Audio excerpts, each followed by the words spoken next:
Une grosse part là, des retombées économiques de l'industrie minière vient de l'activité minière en Abitibi-Témiscamingue. Par notamment sa contribution au produit intérieur brut québécois, au secteur de l'emploi et au total des investissements miniers, la région arrive première au Québec dans le secteur selon l'AMQ.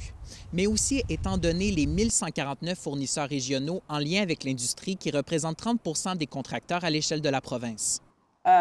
On parle de fournisseurs d'équipements, de fournisseurs de services à l'industrie, des entreprises de forage sont installées en Abitibi.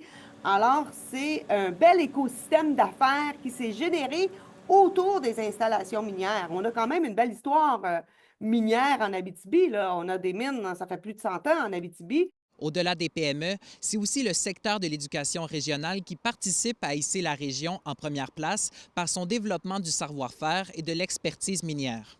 Toute la restauration du site Manitou, près de Val-d'Or, et où l'université a été très actif là, en termes de recherche. Et puis, bon, évidemment, ça déborde du site. Là, on développe des façons de faire qui peuvent être appliquées ailleurs.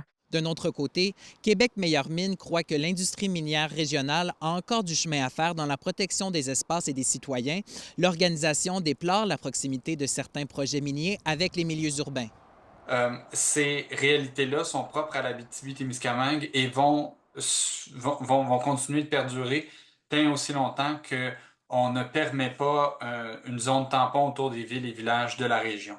Dans les défis à venir, l'AMQ cite notamment les amendements apportés au projet de loi sur les mines et la réglementation s'y rattachant qui risquent d'altérer les façons de faire. Félix Blaquière, RNC Nouvelles, Val-d'Or.